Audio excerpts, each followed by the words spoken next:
여러분, 우리의 믿음의 조상들은요, 말씀을 너무너무 사랑했어요. 이유는 딱 하나예요. 성경이 흥망의 열쇠다. 성경을 놓는 순간 난 죽는다. 성경을 놓는 순간 우리 가문은 죽는다. 성경을 놓는 순간 우리 자녀들은 안 된다. 성경을 놓는 순간 우리 민족은 안 된다. 성경을 잡고 성경을 붙잡고 성경을 신뢰하고 성경대로 가면 나도 우리 가문도 우리 조국도 우리 민족도 반드시 흥한다는 믿음으로 그들은 부지런히 성경을 사랑했어요. 사랑을 하다 보니 어떻게 합니까? 성경대로 가니까 어떻게 됩니까? 성경이 흥망의 열쇠라는 사실을 안 이상 이 열쇠를 버리겠어요? 이 황금 열쇠를 버리겠습니까? 구원의 열쇠를 버리겠습니까? 능력의 열쇠를 버리겠어요? 그러니까 이 성경을 어떻게 합니까? 오늘 사도 바울은 디모데에게 말합니다. 내가 이렇게 에베소 교회에서 목회하고 있는데 목회할 때 다른 것은 몰라도 다른 것 못하더라도 이것만큼 잘해라. 뭐래요? 성경 사랑하게 하고 성경을 배우게 하고 성경대로 움직이게 하라. 성경이 흥망의 열쇠다. 예수 만나는 길이다. 사는 길이다. 그러니 성경 목회를 하라. 성경 목회. 그렇게 말하는 거 아니에요? 구체적으로 어떻게 하라 그랬습니까? 오늘 14절에 보니까 이렇게 얘기합니다. 너는 배우고 확신한 일에 뭐하라? 거하라. 배우라. 그리고 확신하라. 거하라 그랬어요. 그리고 너뿐만 아니라 너와 함께하는 목회하는 성도들에게 어떻게 하느냐? 성경을 배우게 하라. 확신하게 하라. 거하게 하라. 여러분, 사랑하면 배우게 되죠.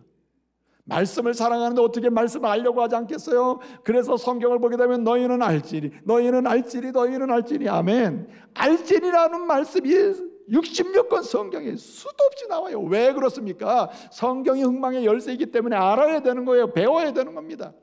여러분, 사도행전을 보게 되면 초대교회에 부흥이 일어나요. 그리스도께서 성령을 보내심으로 은혜의 복음으로 말미암는 교회가 세워져요. 사도행전 2장에. 이 교회가 세워진 이후로 28장까지 교회가 망한 적이 있습니까? 교회가 흔들린 적이 있습니까? 교회가 안 된 적이 있습니까? 여러분, 2장부터 28장까지 보면 어쩌면 그렇게 교회가 세워진 이후에 흥합니까? 계속 흥해요. 흥하고 흥하고 흥하는 거예요. 계속 흥해요. 그 흥하는 시작이 어디에 있습니까? 성경이에요. 사도행전 2장 42절을 보면 이렇게 말씀합니다. 그들이 모인 사람들이 뭐 했느냐? 놀았느냐? 그들이 모여서 기도만 했느냐? 그들이 모여서 찬송만? 아닙니다. 제일 먼저 한 것이 무엇입니까? 그들이 사도들의 가르침을 받아 말씀을 배웠다. 하나님 말씀을 붙잡았다는 얘기예요. 그러니까 떡을 떼고 교제하며 기도하기를 전념할 수 있고 기도응답을 받는 역사가 나타났다. 무엇을 사랑했기 때문에? 성경을 배우고 사랑하니까. 여러분, 기도가 흥해야 돼요. 기도도 흥하는 능력 있는 기도를 해야 돼요. 그 능력이 어디서 시작됩니까? 말씀을 사모하면서 나타나요. 또 뿐만 아니라 여러분, 사도 바울은 이렇게 얘기합니다. 이 시대에 박해와 핍박이 있는 시대에 아무리 어렵다 하더라도 환난의 시대 아닙니까? 그 당시에 에베소 교회가 얼마나 힘든 시대예요. 디모데가 목회할 때 너무나 고난의 시대거든요. 그럴 때 얘기해요. 성경 목회다. 성경밖에 없다. 성경은 흥망의 열쇠다. 그러니 배울 뿐만 아니라 뭐하라? 확신하라. 확신. 한마디로 그대로 믿고 될 줄로 믿고 나가게 하라. 이 말이에요. 사도 바울이 말입니다. 데살로니가 교회 성도들에게 편지를 써요. 데살로니가 전서 1장 5절 이하에서 편지를 쓰는데 그 편지 내용 중에 하나가 뭐냐면은 이렇게 얘기합니다. 이 복음은 9절. 이 복음은 한마디로 뭐냐? 이 복음은 말로만 전해지는 게 아니고 이 복음은 능력과 성령과 마지막으로 확신함으로 된 것이라. 확신함으로.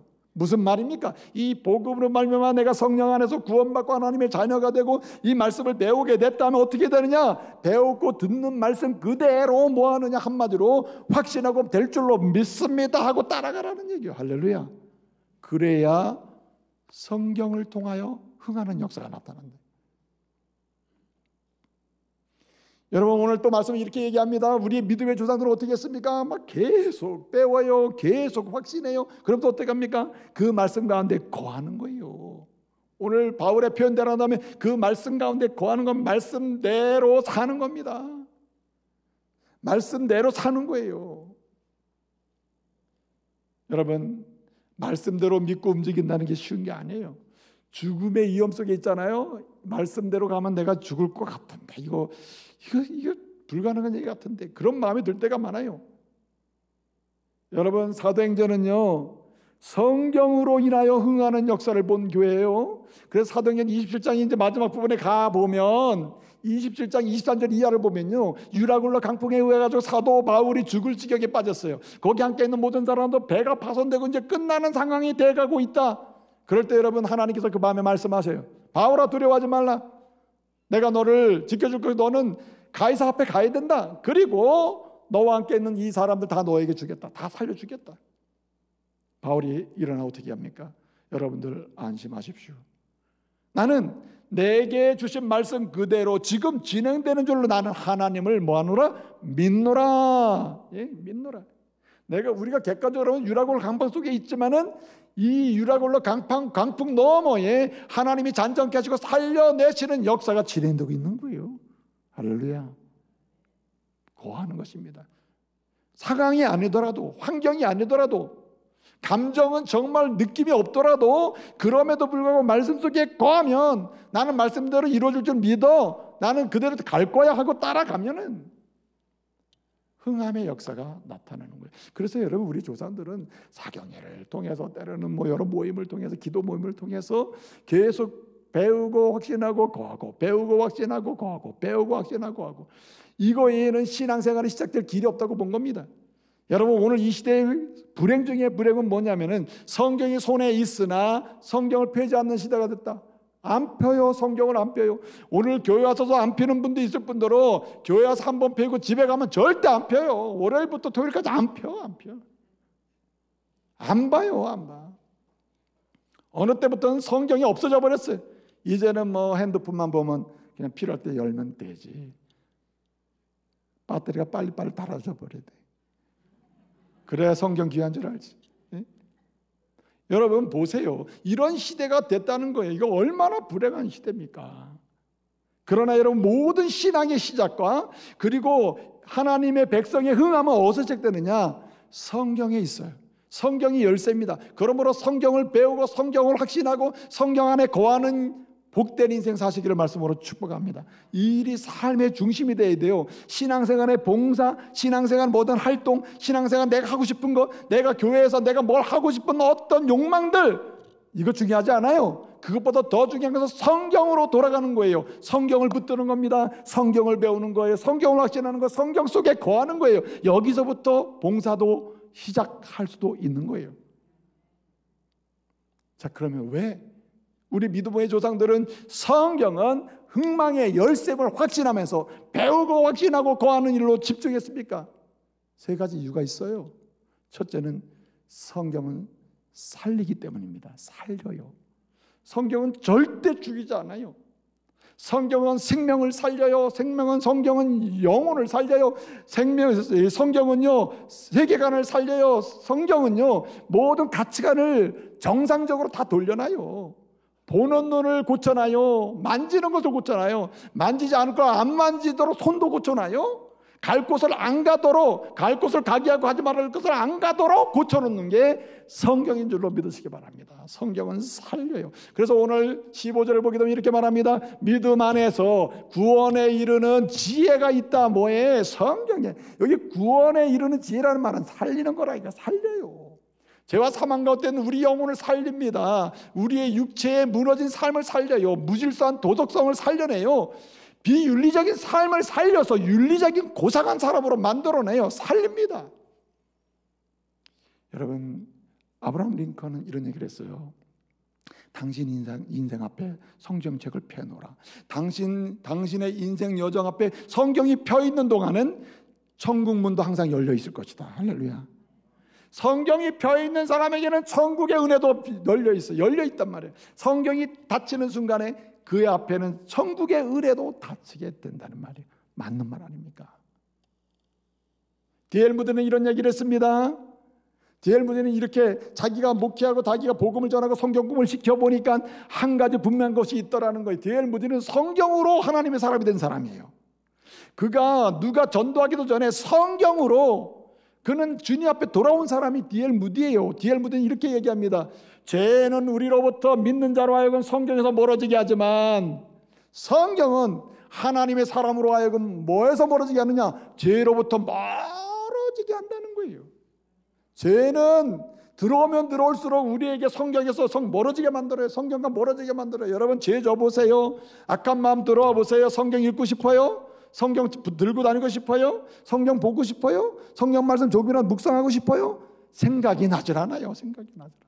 성경에서 멀어지게 만들어요. 그러나 하나님의 말씀을 붙드는 사람은 자기도 모르게 죄로부터 멀어져요. 악한 마음 사라져요. 네? 그렇게 음란한 거 좋아하던 사람이 눈도 고침받아요. 그리고 선한 길로 가게 돼요. 할렐루야. 그런 면에서 이 하나님의 말씀은 근본적으로 우리를 어떻게 만드느냐? 한마디로 죄를 떠나게 하고 하나님을 만나게 하는 길이다. 살리는 거예요. 살려요. 여러분 1884년에 이제 9월에 그 알렌을 비롯해 가지고 이제 그 뒤로 선교사가 막 들어오거든요. 알렌은 의사였습니다. 의사로서의 의료 선교사로 들어왔는데 그 알렌이 들어왔을 때 이미 이 서울 땅에 말이에요. 성경책이 막 있었다는 거예요. 쪽복음, 마가복음 막 이제 돌아다니는 거예요. 누가복음도 막 따라다니고. 그래서 그 뒤로 이제 언더우드가 들어왔는데 언더우드 선교사가 와 보니까 아이고 뭐 성경을 가진 사람이 꽤 많는 거예요. 그 너무 충격을 받는 거야. 아니 선교사들이 막 들어와서 활동하고 있는 것도 아닌데 어떻게 이 성경이 이 땅에 펼쳐지고 있냐는 거예요. 그 충격을 받았어요. 근데 진짜 두 번째 충격을 또 받은 거예요. 언더우드가. 여러분 그 당시에 중국의 로스 선교사님 팀을 통해서 한글로 번역된 성경이 이미 들어와 있었거든요. 그때 이 한국 땅에 조선 땅에 성경을 보급한 사람이 서상륜이라는 사람이었어요. 서상륜에 의해서 성경이 막 보급되고 있었단 말이에요. 그런데 막 들어와서 놀라고 있는 언더우드를 서상륜이 찾아왔어요. 서상륜을 만나게 된 거예요. 서상륜이 이렇게 얘기하는 겁니다. 언더우드 선교사님, 지금 이 서울 땅에는 성경을 통해서 예수님 만나고 제사 받고 막 너무 좋아가지고 구원받아가지고 우리에게도 세례를 베풀어 주세요. 우리에게 세례를 베풀어 주세요 하고 세례를 받겠다고 하는 사람이 70명이나 된다는 거예요. 70명이나. 선교사가 복음을 전하기 전에 이미 성경을 통해서 세례 받겠다고 준비된 사람이 70명이나 있었다는 거예요. 그것을 보고 너무나 놀랬다는 거예요. 그러면 이 70명이 되는 사람들 어떻게 선교사가 말도 안 했는데 어떻게 예수 믿고 세례 받겠다고 했습니까? 성경이 그 영혼을 살려놓은 거예요. 성경이 그 영혼을 살렸다고요. 성경은 살리는 능력이 있기에 흥망의 열쇠임을 믿으시기 바랍니다. 살리는 능력이 있어요. 라오스에 가면요 소수민족이 많아요. 이 라오스의 소수민족 또는 뭐 캄보디아 또 베트남의 소수민족은 중국의 소수민족이기도 해요. 그 소수민족 중에 몽족이 있거든요. 몽족 라오스의 그 몽족의 그 한 여자아이 중에 누송이라는 아이가 있었어요. 지금도 이 아이는 지금 청년에서 활동하고 있어요. 그런데 이 누송이라는 아이가 있었는데 이 누송은 질병이 걸렸어요.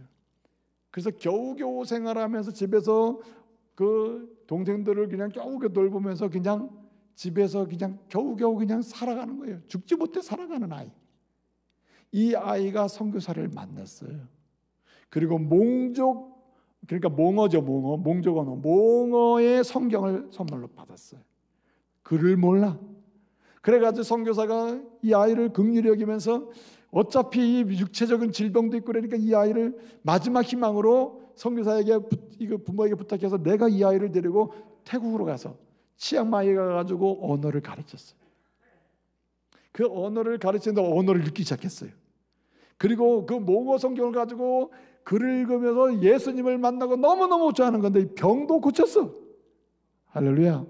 어느 순간에 질병도 고침받고 이 아이는 당당하게 인생의 즐거움을 찾게 된 거예요. 이런 게 하나님의 복이구나. 하나님을 만난 거예요. 근데 그가 직접적으로 예수님을 만나고 하나님을 만나게 된 그 키는 뭡니까? 몽어 성경이라. 몽어 성경.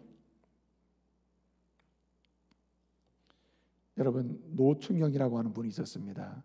이 사람은 알렌 선교사 의료 선교사 알렌 선교사의 한글 교사였습니다. 한글을 가르치다가 그 집에서 알렌 집에서 한글을 가르치다가 그 보니까 거기 누가복음하고 마가복음 쪽복음이 있는 거예요. 그래서 슬쩍 한복속에 집어넣고 집에 왔어요. 밤새도록 읽었어. 읽다가 예수님을 만났어요. 그리고 그는 세례를 받았어요. 그는 고백을 하고 있어요. 역사적 기록에 남아 있습니다. 내가 진리를 만날 수 있었던 것, 하나님을 알 수 있었던 것은 오직 이 복음서, 성경 때문이다. 아멘. 성경이 사람을 살리는 거예요. 뿐만 아니라 여러분, 왜 성경은 음악의 열쇠냐? 오늘 16절 보게 되면 모든 성경은 하나님의 감동으로 됐습니다. 교훈과 책망과 바르게 의로교육하게 유익하다. 한마디로 뭡니까? 사람을 사람답게 만드는 거예요. 구원받은 사람을 하나님 원하신 사람으로 키우는 겁니다. 자라게 하는 겁니다. 성장하게 하는 겁니다. 그리고 힘있게 만들어주는 거예요. 성경은 살려낼 뿐만 아니라 사람답게 살도록 하나님의 인물답도록 성장하고 자라게 함을 믿으시기 바랍니다. 쭉쭉 자라게 하는 거예요. 막 자라게 해요. 1901년에 개혁당 사건이 있었습니다. 그때 감옥에 들어간 사람이 월남 이상재라는 분이에요. 잘 아시죠? 그 분들이 같은 멤버십들이 많이 있었거든요. 이들이 개혁당 사건을 통해서 1901년에 감옥에 들어갔어요. 감옥에 들어가서 감옥 생활을 하는데 얼마나 힘듭니까? 근데 그 당시에 대한성서공회에서 쪽복음, 마가복음, 누가복음 쪽복음을 그 교도소에다가 보급을 했었거든요. 그 복음서의 말씀을 이상재뿐만 아니라 그와 함께 들어간 사람들이 읽었어요. 그리고 예수를 만났어요. 너무너무 감사한 거예요. 그래서 대한성서공회에다 편지를 썼어요. 여차여차 이렇게 성경을 집어넣어가지고 우리가 여기서 감옥에 들어와 있는 동안에 읽었는데 예수님이 이런 분이구나. 너무 감사하다. 성경을 보급해줘서 감사하다. 성경 때문에 예수 만났다. 그리고 1904년에 나와가지고 연동교회에서 세례를 받았어요. 성경은 살립니다. 성경은 살려요. 설명이 필요 없어요. 성경은 살리는 능력이 있습니다. 지금도 강화도에 가면 강화중앙교회가 있거든요. 그 강화중앙교회에 그 오래된 교회입니다. 그 교회가 그 교회에 한마디로 그 김씨 과부 성도가 있었습니다. 이 사람이 예수를 80세가 넘어서 믿었어요. 그 80세가 넘도록 함께한 여종이 있었어요. 노예죠, 노예. 그 당시 노예가 있었으니까 노예 문서가 있었잖아요. 복섬이라고 하는 여자의 노예가 있었습니다. 그런데 80세에 예수를 믿고 성경을 그렇게 읽으면서 은혜를 받았는데 마태복음 18장 18절을 읽다 보니까 땅에서 매면 하늘에서 매일 거, 땅에서 풀면 하늘에서 풀리라.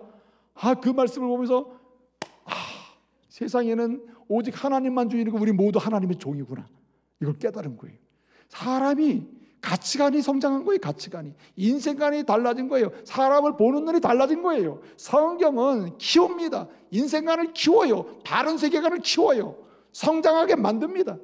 그래서 여러분 노비문서를 풀고 모든 성도들 동네 사람이 보는 앞에서 자유를 줬다는 거 아닙니까? 그 일이 동네에 영향을 미쳤다 이 말이죠. 여러분 오늘 말씀 보니까 왜 성경은 흥망의 열쇠냐? 17절 보니까 선한 일을 하게 하는 능력이 성경에 있어요. 17절 보세요. 선한 일을 하게 하는 능력을 성경이 준다. 그래서 성경을 붙드는 사람은 반드시 뭘 해도 잘 되게 돼 있어요. 어떤 일을 해도 그 사람은 잘 됩니다. 아무리 세상적으로 이런저런 얘기 듣는 직업을 가지고 있던 여러분 하나님 앞에서는요 그게 능력이 되는 거예요. 직업이 문제가 아니라 성경대로 무슨 일을 하든지 여러분 뛰어난 어떤 일보다 더 위대한 일을 할 수 있는 역사가 성경을 붙드는 사람에게서 나타남을 믿으시기 바랍니다. 그래서 여러분 선한 일은 어떤 삶의 일상에서 성경대로 가면 그게 선한 일이 되는 거예요. 선한 일이. 종순일이라고 하는 여인이 있었어요. 이 여인은